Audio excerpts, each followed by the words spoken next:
नमस्कार, मैं हूं हिमांशु और आप देख रहे हैं हलचल इंडिया। बेबाक खबर तेज असर।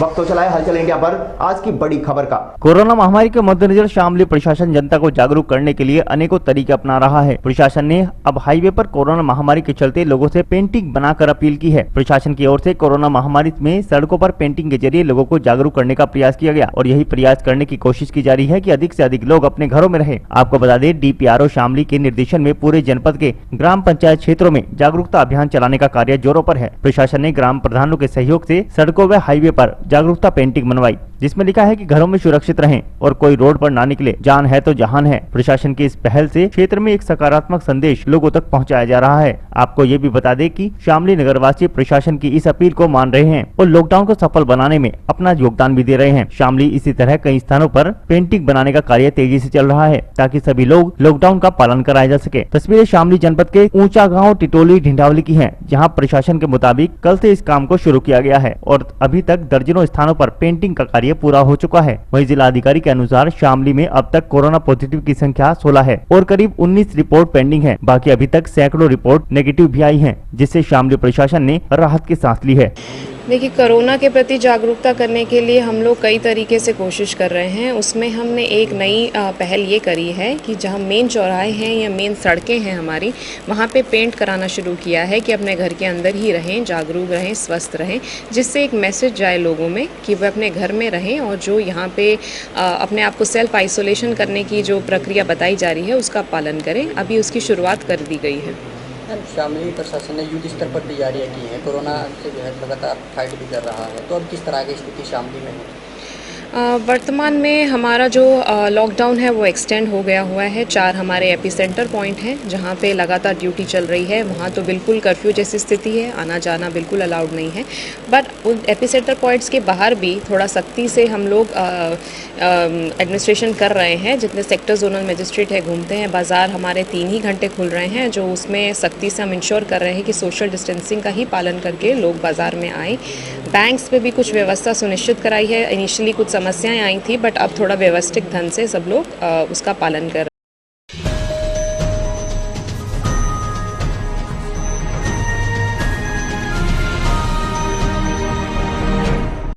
उत्तराखंड के देहरादून में सोशल डिस्टेंस का खुला उल्लंघन देखने को मिला, जहां पर राशन बंटवाने के नाम पर सोशल डिस्टेंस की धज्जियां उड़ाई गई। उत्तराखंड के देहरादून में वार्ड नंबर 14 में पार्षद रानी कौर पत्नी पूर्व पार्षद जीवन सिंह ने गरीब लोगों को राशन बंटवाया, लेकिन इस दौरान सोशल डिस्टेंसिंग का बिल्कुल भी ध्यान नहीं रखा गया, जहाँ पर सोशल डिस्टेंसिंग का उल्लंघन करते हुए हजारों की तादाद में भीड़ जमा हो गयी और वहाँ पर एक दूसरे से कोई भी सोशल डिस्टेंस नहीं बनाया गया। खड़ा ही नहीं हो रहा, फिर क्या करें? तो ऐसे तो बीमारी और फैलेगी। मैं बताता हूँ इसके मतलब, मैं बताता हूँ। हाँ जी, बोलो क्या बात है? ये इतनी भीड़ है तो बीमारी और फैलेगी। तो बीमारी भीड़ वालों को देखना चाहिए ना, इतनी बीमारी हो रही है या क्या हो रहा है, तो इनको भी समझ होनी चाहिए। आपने ऐलान जो करा है कि राशन बटेगा? हाँ, हमने ऐलान करा है, राशन कार्ड बन रहा है, उनकी वजह से बन रहा है। जिनके पास राशन कार्ड, आधार कार्ड और पहचान पत्र हो 10 नंबर वार्ड का, ये उनके लिए है राशन। तो ये तो सोशल डिस्टेंस रखी ना, ये तो दूरी नहीं रखना है। सब पूरी क्या है, ये तो इनकी पब्लिक की वो है, पब्लिक के ऊपर बात है। तो ये पब्लिक को दोबारा क्यों लेने आ रही है? क्या करेंगे इसमें? आप इनको वापस करेंगे? हम इसमें क्या, उनको वापसी जाएंगे। वो अब नंबर आ गया था हमारा, अब नंबर आ गया था, चलो भाई भागो भागो।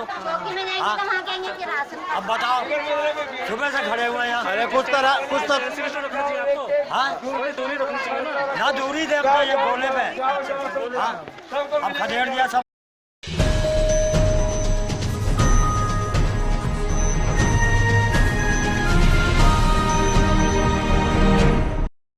एक तरफ जहां कोरोना बीमारी पूरे देश में पैर पसार रही है, तो दूसरी तरफ गरीब लोगों में भुखमरी का माहौल बन गया है। लॉकडाउन के चलते लोग घरों से नहीं निकल रहे, जिसके चलते बेजुबान जानवर भी भूखे मर रहे हैं। इसी को देखते हुए डगरपुर निवासी समाज सेवी मनुपाल बंसल ने इंसानियत का परिचय देते हुए रोजाना सैकड़ों बेजुबान बंदरों को केले खिलाते हैं। लोगों को इसके लिए जागरूक करने के लिए उन्होंने बंदरों को केले खिलाते हुए वीडियो फेसबुक पर पोस्ट की। मैं मनुपाल बंसल, जनसंख्या समाधान फाउंडेशन का राष्ट्रीय उपाध्यक्ष, आप सभी को मैंने जागरूक करने के लिए एक वीडियो डाली थी। जो प्राकृतिक हमारे जीव जंतु हैं, जैसे बंदर हैं, गाय हैं, कुत्ते हैं, उन सब के लिए लोग इससे प्रेरणा लें कि सभी इनका ध्यान रखें लॉकडाउन में, क्योंकि सभी लोग घर हैं। तो मैंने निवेदन किया था कि सभी लोग साथी मातृशक्ति इसको शेयर करें। सभी के शेयर और सहयोग की वजह से वो वीडियो मात्र 2 दिन में 30 लाख लोग उसे देख चुके हैं। तो उसे मेरा डालने का यही था कि जिससे लोग प्रेरित हों और इन सब चीज़ों का ध्यान रखें। हमारे जो प्राकृतिक की चीज़ें हैं, जीव जंतु हैं, उनका ध्यान रखा जाए। और बहुत से साथियों ने, मातृशक्ति ने वो वीडियो डाली, टैग करके भी डाली। तो उन सभी को मैं धन्यवाद करता हूं, जिन सभी के सहयोग से, शेयर करने से ये वीडियो 30 लाख लोग देख चुके हैं। और मैं अपील करूंगा कि और सभी लोग इन चीज़ों से प्रेरित होकर इन चीज़ों में जागरूक हों, इन चीज़ों का ध्यान रखें। हमारे जो प्राकृतिक जीव जंतु हैं उनकी सेवा करें। आप सभी को पुनः धन्यवाद करता हूं मैं। जिन्होंने शेयर किया, जिन्होंने सहयोग किया, उनको बहुत बहुत धन्यवाद।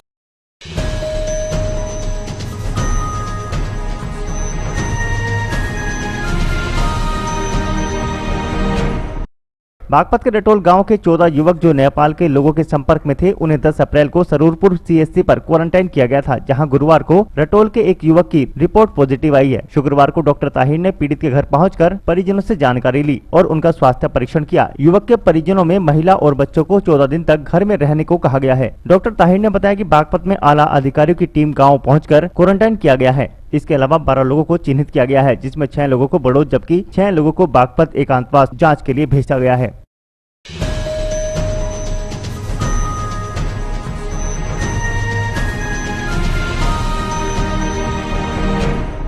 सहारनपुर में कोरोना लगातार पैर पसार रहा है, जिसके चलते जिला प्रशासन में हड़कंप मचा हुआ है। वहीं 3 जिलों शामली, मुजफ्फरनगर, सहारनपुर में डीआईजी उपेंद्र अग्रवाल ने जानकारी देते हुए बताया कि तीनों जिलों में 67 कोरोना पॉजिटिव केस हैं, जिसमें सबसे ज्यादा 44 केस सहारनपुर में है। वहीं शामली में 17, जिसमें एक ठीक होकर जा चुका है। वहीं मुजफ्फरनगर में 6 केस हैं। इन तीनों जिलों में सबसे ज्यादा सहारनपुर संवेदनशील है, जिसके लिए हम पूरी तैयारी कर रहे हैं। जिलाधिकारी एसएसपी लगातार भ्रमण कर रहे हैं, जहाँ भी केस निकल रहे हैं सभी को हॉटस्पॉट कर सील किया गया है। सहारनपुर में 20 हॉटस्पॉट हैं, मुजफ्फरनगर में 6 और शामली में 4 हॉटस्पॉट बनाए गए हैं। तीनों जिलों में 30 हॉटस्पॉट हैं। वहीं हॉटस्पॉट मतलब जहां भी कोरोना के पॉजिटिव केस मिले हैं, उन इलाकों को पूरी तरह से सील कर दिया गया है। वहां सिर्फ प्रशासन को ही जाने की अनुमति है और वहां लोगों की सुविधा के लिए होम डिलीवरी की व्यवस्था की गई है। को लेकर क्या स्थिति है मंडल में?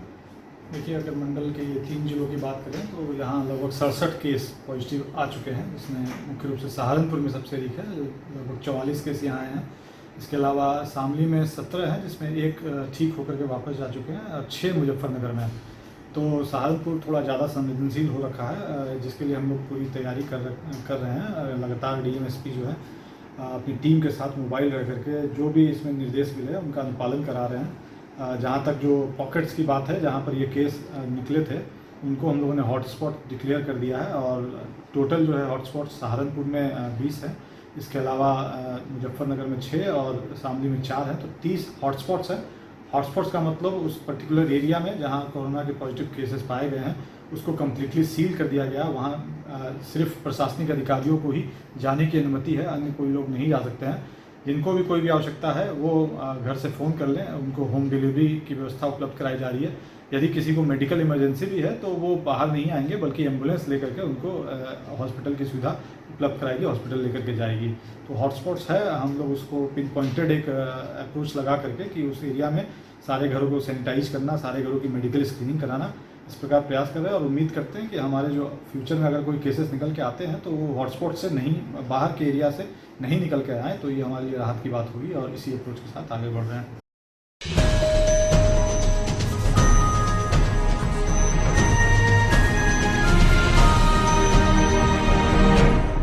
सहारनपुर के हकीकत नगर में बने शमशान घाट में शव दहन के बाद अस्थियां रखने वाला लोकर फुल हो चुका है, जहां पर अस्थियां रखने की जगह तक नहीं बची है। सहारनपुर के हकीकत नगर शमशान घाट के कर्ताधर्ता श्यामलाल दत्ता ने जानकारी दी। संबंधित मामले में सहारनपुर के हकीकत नगर शमशान घाट मां निर्मल योगेंद्र तनेजा मोक्षधाम के कर्ताधर्ता श्यामलाल दत्ता ने बताया कि लॉकडाउन के चलते लोग अपने परिजनों की अस्थियों को शव दहन के बाद विसर्जन के लिए हरिद्वार या अन्य जगह लेकर नहीं जा पा रहे। कई लोगों को लॉकडाउन के चलते शहर के बॉर्डर से ही लौटा दिया गया। तब मृतक के परिजनों द्वारा मृतकों की अस्थियों को यहाँ शमशान के कार्यालय में बने 16 लोकरों में रखा गया है। यहाँ 16 लोकर हैं जो फुल हो चुके हैं। शव आता है, उसका अंतिम संस्कार होता है, उसके बाद अस्थियां लोग बार लेके गए, कई वहां से वापस आ गए। उसके बाद इन्होंने हमारे यहाँ लाके लॉकरों में रखे हैं हमारे पास लॉकर में जगह थी, हमने कहा जहाँ रखना चाहो रखो कुछ।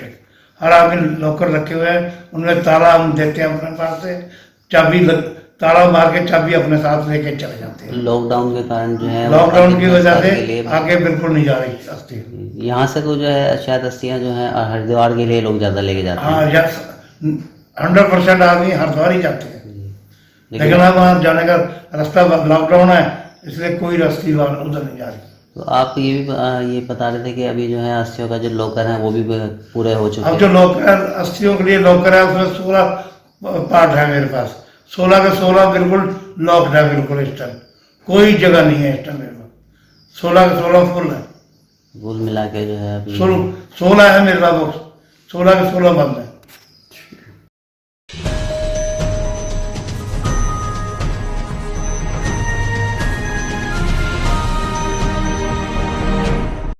सहारनपुर में कोरोना संक्रमित मरीजों की संख्या 51 हो चुकी है। कोरोना संक्रमित मरीजों की संख्या लगातार बढ़ती जा रही है। ताजा रिपोर्ट में 7 और नए कोरोना पॉजिटिव केस मिले हैं। संक्रमित मरीजों की संख्या 44 से बढ़कर अब 51 हो चुकी है। मुख्य चिकित्सा अधिकारी ने इस मामले की पुष्टि की है। वहीं सभी कोरोना पॉजिटिव जमाती गुजरात जमात के सदस्य हैं। को एक लिस्ट हमें नोएडा से प्राप्त हुई है, जो 39 लोगों की लिस्ट है। इसमें से हमारे जिले के 7 कोरोना पॉजिटिव और निकले हैं। अब जो है 44 + 7 51 हमारे टोटल कोरोना पॉजिटिव हमारे ज़िले के हैं। ये जो 7 जो निकले हैं ये जामिया TBM देवबंद में क्वारंटाइन है, और ये सब लोग जो हैं गुजरात की एक जमात है उसी के सदस्य हैं।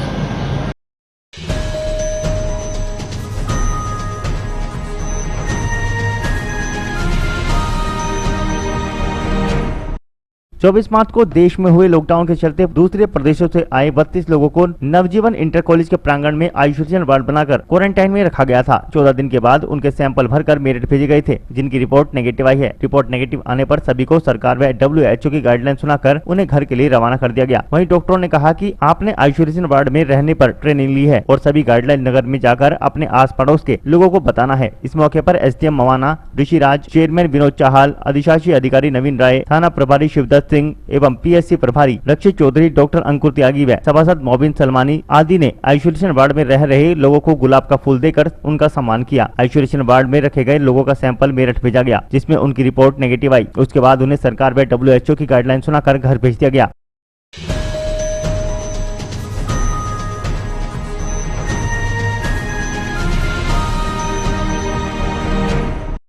SSP अभिषेक यादव व SP देहात नेपाल सिंह और CO जांसठ शकील अहमद के निर्देशन पर लॉकडाउन में बाइक व कार चलाकर लॉकडाउन उल्लंघन करने वालों की जमकर क्लास ली गई। इंस्पेक्टर मीरापुर HN सिंह ने खुद ही थाने के पास मोर्चा संभाला और लॉकडाउन में बाइक व कार चला रहे लोगों के चालान किए, जिसमें दर्जनों बाइकों के चालान किए गए और सीज की कार्रवाई भी की गई। वहीं दूसरी तरफ कस्बा इंचार्ज जितेंद्र शर्मा ने मीरापुर बस स्टैंड पर चेकिंग अभियान चलाया और दर्जनों गाड़ियों के चालान काटे गए और दर्जनों गाड़ी सीज भी की गई। वहीं संभलेड़ा चौकी इंचार्ज करण नागर ने भी संभलेड़ा चौकी पर चेकिंग अभियान चलाया और उन्होंने भी दर्जनों गाड़ियों के चालान काटे और कई गाड़ी सीज की गई। वहीं SI योगेंद्र यादव ने गांव कैथोड़ा में चेकिंग अभियान चलाकर दर्जनों वाहनों के चालान काटे और सीज की कार्रवाई की।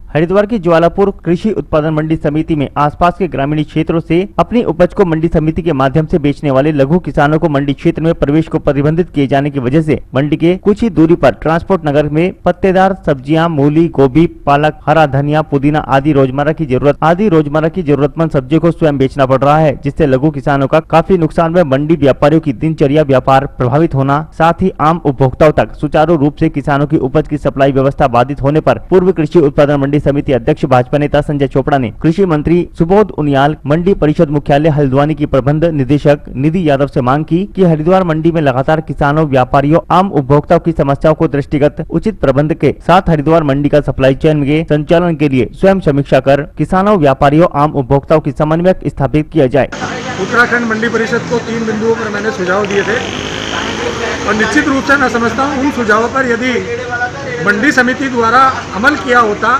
तो मैं समझता हूँ कि ये जिस प्रकार की शिकायतें आ रही हैं, शिकायत नहीं आती।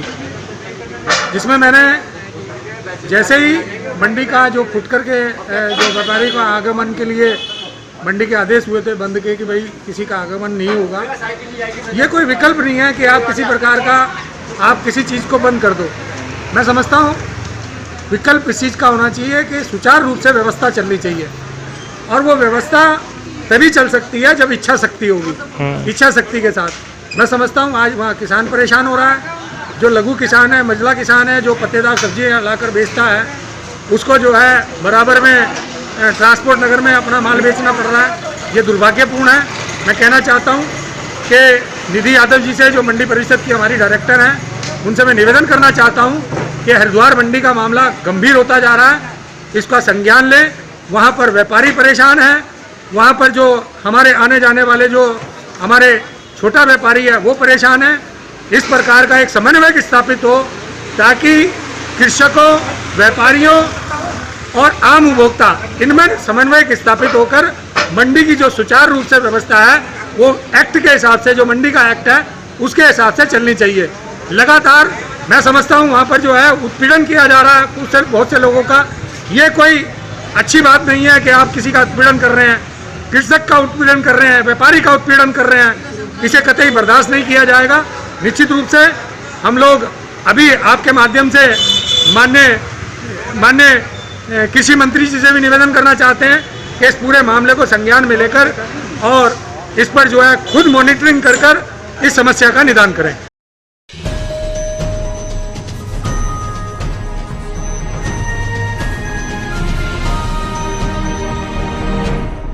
जहां देश में लॉकडाउन के चलते शराब की दुकानों पर पूरी तरह से रोक लगाई गई है, तो वहीं कुछ लोगों ने इसका फायदा उठाकर जनता को ठगी का शिकार बना रहे हैं। उत्तराखंड के हरिद्वार में भी इसी तरह का गिरोह सक्रिय है और हैरत की बात यह है कि इस गिरोह के शातिर पहले तो फेसबुक अकाउंट बनाते हैं और फिर ऑनलाइन के द्वारा शराब उपलब्ध होने के साथ साथ डिलीवरी तक होने की पोस्ट फेसबुक पर डालते हैं। इस दौरान जब फोन पर कोई उनसे संपर्क करता है तो वो पहले अकाउंट में पैसे ट्रांसफर करवा लेते हैं और बाद में शराब के शौकीन को ठगी का पता चलता है। हालांकि हरिद्वार के आबकारी अधिकारी प्रभाशंकर मिश्रा ने इस ऑनलाइन शराब की डिलीवरी पर बताया कि ये लोगों को ठगी का शिकार बनाने का नया तरीका है जो बिल्कुल गलत है और इस तरह की ऑनलाइन शराब पहुंचाने की जो बात सामने आई है वह लोग खुद जागरूक होकर इस तरह के फेसबुक अकाउंट पर ध्यान न दें। साथ ही उन्होंने कहा कि लॉकडाउन के चलते शराब की बिक्री पर पूरी तरह से प्रतिबंध है। इस तरह के झांसे में न आए और हरिद्वार जिले में अवैध शराब की बिक्री के विरुद्ध भी प्रभावी निगरानी चल रही है। पर मैं सभी जनता से अपील करूंगा और उन्हें ये आगाह करूंगा कि ये जितनी भी इस तरह की ऑनलाइन शराब की शॉपिंग की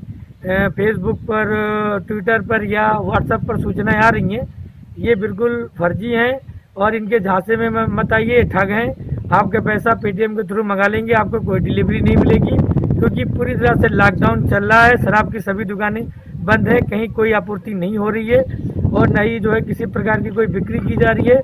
तो आप लोगों से कृपया अनुरोध है, अपील है कि आप लोग किसी के बहकावे में ना आए। ये ठग हैं, दूसरे राज्यों में कहीं कार्यरत होंगे और आप उनको पेटीएम से या इंटरनेट बैंकिंग के थ्रू अपने पैसे भेज देंगे, वो आपको आपूर्ति वगैरह कुछ नहीं मिलनी है, केवल आपको ठगा जा रहा है। तो कोई सभी से अपील यही है कि कृपया इस पे झांसे में न आए और लॉकडाउन का पालन करें, अपने घरों में सुरक्षित रहें। तो मुहिम इसके खिलाफ कोई आपका महकमा चलाएगा, इन लोगों के विरुद्ध कोई कार्रवाई? अवैध शराब के विरुद्ध हमारी प्रभावी निगरानी चल रही है। मैं स्वयं क्षेत्र में घूम रहा हूँ और इसके लिए हमने अपने आबकारी निरीक्षकों के जिलाधिकारी महोदय के माध्यम से पास जारी कराने का अनुरोध किया है।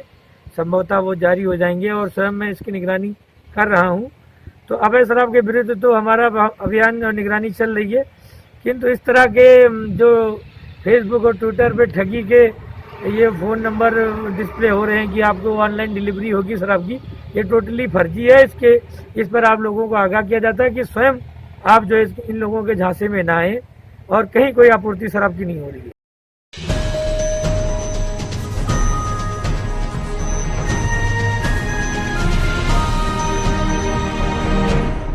एसएसपी मुजफ्फरनगर अभिषेक यादव के निर्देशन में चलाए जा रहे शातिर धरपकड़ अभियान के तहत थाना रामराज पुलिस को बड़ी सफलता मिली है, जहां थाना अध्यक्ष रामराज सत्येंद्र सिंह नागर को मुखबिर की सूचना मिली कि अहमदवाला गांव में अवैध रूप से कच्ची शराब बनाई जा रही है। सूचना मिलते ही थाना अध्यक्ष रामराज सत्येंद्र नागर ने पुलिस टीम के साथ छापेमारी की और कच्ची शराब बनाते एक युवक को गिरफ्तार कर लिया, जिसका नाम जवेंद्र पुत्र बलराम निवासी गाँव अहमदवाला बताया जा रहा है, जिसके कब्जे से पुलिस ने 10 लीटर कच्ची शराब व 2 किलो यूरिया तथा शराब बनाने के उपकरण बरामद किए हैं।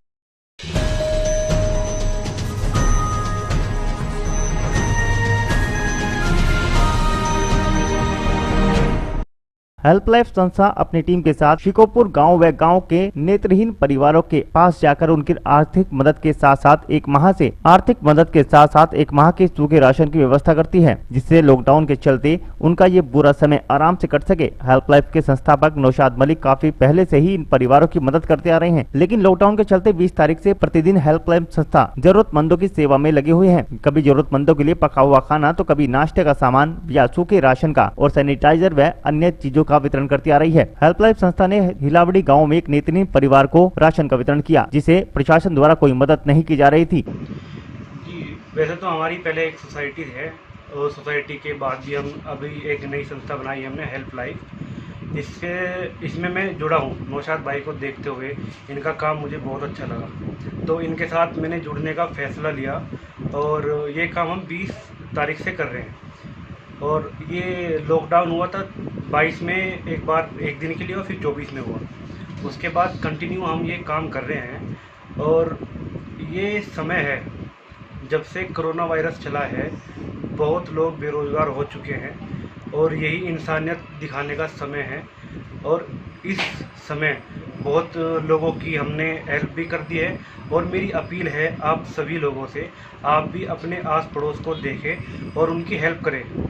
ये ऊपर वाले का शुक्र अदा कीजिए कि हम इस लायक बने हैं कि हम हेल्प कर रहे हैं। अब तक कितने लोग आपने हेल्प की है? अभी हमने तकरीबन 200 के करीब कर दी है। हमने उनको 11-12 किलो राशन के करीब, उसमें सब कुछ होता है जो खाने की सामग्री होती है वो।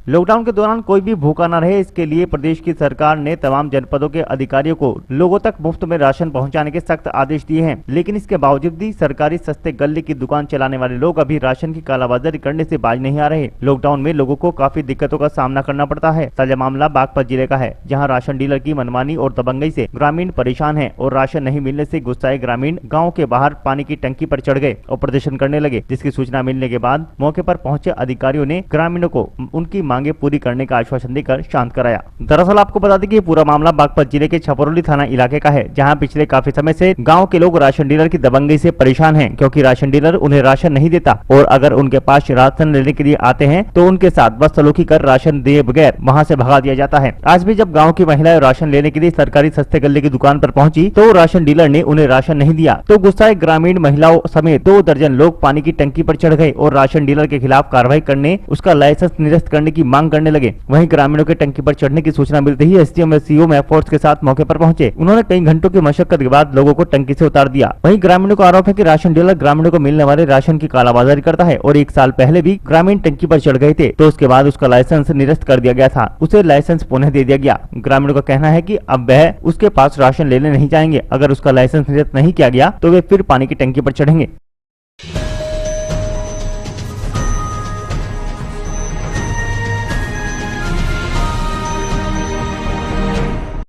जनपद मुजफ्फरनगर के अपर जिलाधिकारी प्रशासन अमित कुमार रुड़की रोड पर थाना सिविल लाइन क्षेत्र के सभी गरीब की झोपड़ियों में पहुंचे, जहां पर उन्होंने सभी गरीबों को मास्क का वितरण किया। रुड़की रोड पर सड़क के दोनों ओर झुग्गी झोपड़ियों में रहने वाले लोग रहते हैं, जिनके पास खाने और रहने की दोनों ही समस्याएं उत्पन्न रहती हैं, जिसके देखते हुए अपर जिलाधिकारी प्रशासन ने गरीबों के घर जाकर उन्हें मास्क का वितरण किया। अपर जिलाधिकारी अमित कुमार ने बताया कि नॉनवेज डिलीवरी को अभी तत्काल प्रभाव से निरस्त कर दिया गया है। अभी उसका डाटा बनाया जाएगा और किस एरिया में कौन आदमी इसको बांटेगा उसकी भी डिलीवरी शुरू हो जाएगी। ये जो गरीब निराश्रित परिवार है हमारे थोड़े से नीचे कर लो, चिन्हित लोग हैं, जैसे नकुड़ी है, साइड स्टेशन रोड है, भोपा रोड है, इसमें हम राशन का वितरण तो करते हैं निराश्रित परिवारों को, लेकिन इनके पास इसकी व्यवस्था भी नहीं हो पाती है कि अपने पास मास्क खरीद सकें। तो हमको सद्भाव संस्था ने, यहाँ पे स्वयंसेवी संस्था ने हमको 2000 मास्क अभी दान में दिए हैं। तो हम इसलिए आज हमारी झुग्गियाँ हैं जिसमें गरीब लोग रहते हैं, जिनके पास मास्क खरीदने के पैसे नहीं है, आज हम सबको, उनके बच्चों को, उनके परिवारों को, कल भी हमने मास्क का वितरण किया था, आज भी मास्क का वितरण कर रहे हैं। अभी हमको लगभग संस्था हमको 8000 मास्क और देगी। तो जितने भी हमारे गरीब परिवार जो रोड पे रह रहे हैं, जिनके पास मास्क की व्यवस्था नहीं है, हम मास्क की व्यवस्था करेंगे। कितने गरीब लोग इसको मास्क बांट चुके हैं? अभी कल हमने 150 बांटे थे, आज लगभग 250 बांटे हैं, अभी 400 लोगों को बांटे। और भी हम जगह चिन्हित कर रहे हैं जहाँ रोड पे हमें कोई भुगतान मिल रहा है जिसके पास मास्क नहीं है, कोई मास्क दे रहे हैं। और भी हम रोड पे जो लोग बैठे हैं वो चिन्हित कर रहे हैं। तो लापरवाही करने वाले लोगों पर लगातार कार्रवाई की जा रही है प्रशासन के द्वारा। क्या कुछ दुकानदारों के खिलाफ भी कार्रवाई की गई?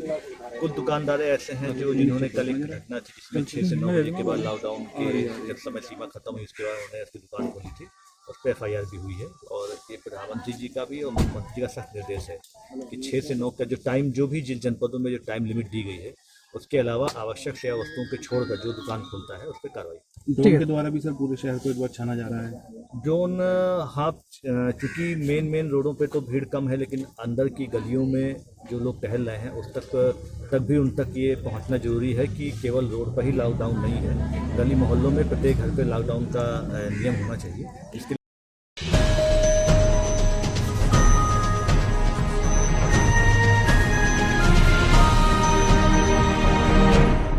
प्रयागराज के घूरपुर थाना क्षेत्र के उभारी गांव में भीषण आग लग गई। आग लगने से कच्चा मकान पूरी तरह जलकर राख हो गया। आग लगने का कारण अभी तक स्पष्ट नहीं हो पाया है। बताया जा रहा है कि आग लगने से लाखों रुपए का नुकसान हुआ है, जहां घर में रखा लाखों रुपए का सामान जलकर राख हो गया। गाँव वालों की भीड़ ने आग को बुझाने का काफी प्रयास किया, लेकिन आग पर काबू नहीं पा सके। सूचना पाते ही मौके पर कर्मा चौकी पुलिस पहुंची और दमकल की गाड़ियों को भी सूचना दी।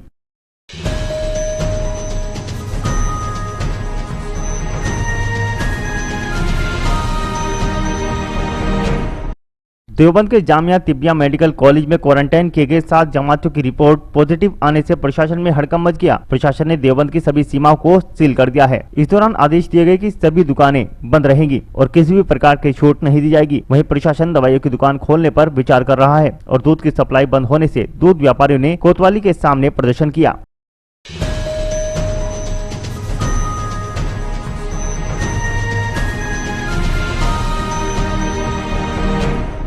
मुजफ्फरनगर जनपद के विकास खंड चरथावल के गांव टांडा में राशन डीलर द्वारा कम राशन देने को लेकर ग्रामीणों ने जमकर हंगामा किया। ग्रामीणों ने राशन डीलर की करतूत की पोल खोलते हुए उच्च अधिकारियों से इसकी शिकायत की। सूचना पर पहुंची क्षेत्रीय पूर्ति निरीक्षक ने राशन डीलर के यहां पहुंचकर मामले की जांच की तथा राशन धारकों के बयान दर्ज कर जाँच के बाद कार्रवाई की बात कही। मुजफ्फरनगर जनपद के विकास खंड चरथावल के गाँव टांडा में महिला राशन डीलर द्वारा गरीबों को बांटे जाने वाले राशन में राशन पर डाका डाला जा रहा था। 5 किलो राशन में करीब 300 ग्राम कम दिया जा रहा था। ग्रामीणों व ग्राम प्रधान ने कंप्यूटर वाले कांटे पर 5 किलो का बांट रखकर राशन डीलर की पोल खोलते हुए उच्च अधिकारियों व स्थानीय पुलिस को राशन डीलर की शिकायत की। सूचना पर विरासती चौकी की पुलिस व क्षेत्रीय पूर्ति निरीक्षक रजनी शर्मा ने मौके पर पहुंचकर ग्रामीणों के बयान दर्ज किए और कांटा बदलवाकर राशन वितरण कराया। ग्रामीणों ने राशन डीलर के विरुद्ध सख्त कार्रवाई करने की मांग की। क्षेत्रीय पूर्ति निरीक्षक रजनी शर्मा का कहना है कि राशन डीलर के यहाँ कुछ खामियां मिली है। ग्रामीणों के बयानों के आधार पर राशन डीलर के विरुद्ध कार्रवाई की जाएगी।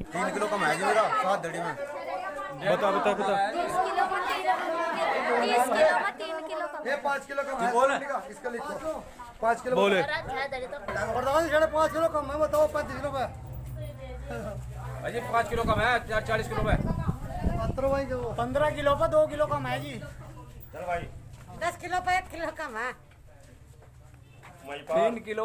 3 किलो है।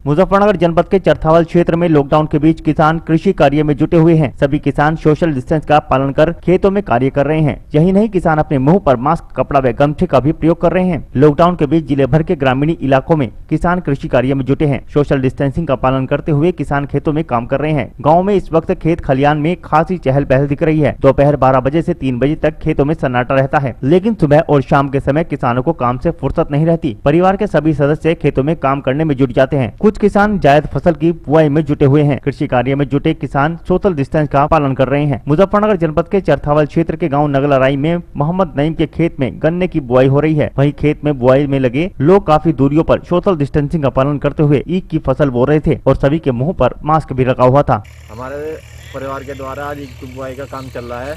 सोशल डिस्टेंस बनाए रखते हुए सब ईख बो रहे हैं और इस कोरोना बीमारी से निजात पाने के लिए अलग अलग सब सदस्य काम कर रहे हैं। क्या मुंह पर मास्क वगैरह, कपड़ा वगैरह भी लगा रखा है? हाँ, सबने कपड़ा लगाए हुए हैं, किसी ने रुमाल लगाए हुए है, किसी ने मास्क लगाए हुए है, सबने अपना कपड़ा बांधा हुआ है मुंह पे।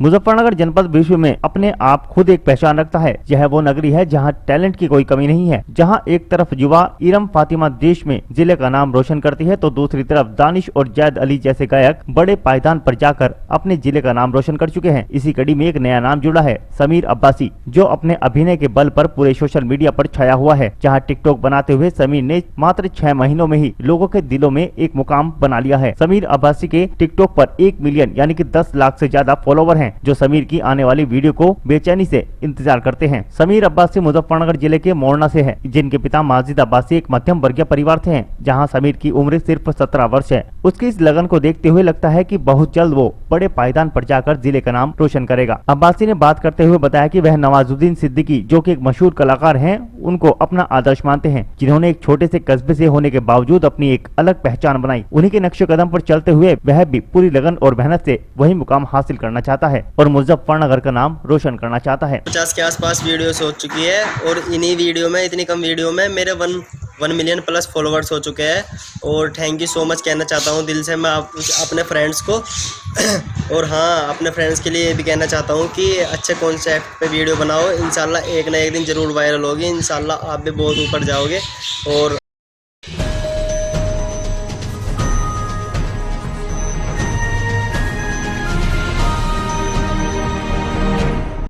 मुजफ्फरनगर जनपद के थाना चरथावल क्षेत्र के गांव हैबतपुर के भट्टे के पास हुए सड़क हादसे में यूपी पुलिस के एक हेड कांस्टेबल की मौत हो गई। प्रत्यक्षदर्शियों के अनुसार एक Santro car UP 16 AF 8979 Charthawal की ओर से आ रही थी। जैसे ही यह कार हैबतपुर गांव के पास स्थित भट्टे के पास पहुंची तो अनियंत्रित होकर पेड़ से टकरा गई, जिसमें कार में सवार हेड कांस्टेबल संजीव कुमार गंभीर रूप से घायल हो गया। हादसे की सूचना पर पहुंची चरथावल पुलिस ने हेड कांस्टेबल को आनन फानन में CSC चरथावल में भर्ती कराया, जहाँ पर डॉक्टरों ने जाँच के बाद हेड कांस्टेबल को मृत घोषित कर दिया। मृतक हेड कांस्टेबल संजीव कुमार मेरठ के सरदना थाना क्षेत्र के गांव छोटी मढ़ियाई का निवासी था, जबकि उसकी पोस्टिंग सहारनपुर जनपद की थाना रामपुर मनिहारन में थी। पुलिस ने हादसे की सूचना परिजनों को दे दी है। मेरा नाम सत्यवान जी।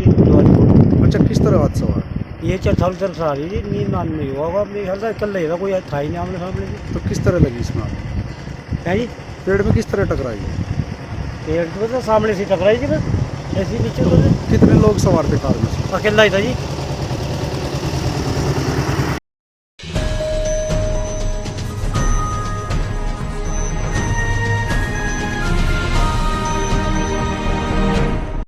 जनपद मुजफ्फरनगर के वार्ड नंबर 26 निवासी लोगों ने जिला प्रशासन को ज्ञापन देकर वार्ड सभासद पर राशन वितरण सामग्री में भेदभाव करने का आरोप लगाया। मोहल्ले वासियों ने ज्ञापन सौंपते हुए आरोप लगाया कि सरकार द्वारा उपलब्ध कराए गए राशन, जिसमें वार्ड सभासद ओमपाल सिंह गरीब बेसहारा व विधवाओं को दरकिनार करते हुए अपने चिर परिचितों को ही सामग्री दे रहा है। उन्होंने गरीबों को राहत सामग्री उपलब्ध कराने की मांग की। वहीं प्रशासनिक अधिकारी ने उन्हें जाँच कराकर कार्रवाई का आश्वासन दिया। मेरा ज्ञापन जो मैंने दिया है, मैंने ज्ञापन इस पर्पज से दिया है, मैं वार्ड 26 से हूँ, वहाँ से सभासद है ओमवीर सिंह। ओमवीर सिंह ने जो शासन ने आदेश दिया था, जो गरीब लोग थे 250-300 लोगों का राशन मिला था, तो उसमें विधवाओं का और गरीब मजदूर और मजबूर लोगों को राशन देना था। वो वार्ड सभासद ने क्या किया, जो उसके जानकार थे उन लोगों को राशन दे दिया। जो उसमें लोग, जिन लोगों को राशन देना चाहिए था, उन लोगों को राशन नहीं मिला। विधवा और बेरोजगार लोग उससे राशन लेने में असमर्थ रहे, उन्हें दे नहीं पाया। ये जो ओम सिंह सभासद हैं। क्या आपने शिकायत की, क्या आश्वासन दिया आपको? मैंने ADM साहब से मेरी मुलाकात हुई, ADM साहब ने मुझे आश्वासन दिया। ADM साहब ने बोला है मुझे इसमें निष्पक्ष कार्रवाई होगी।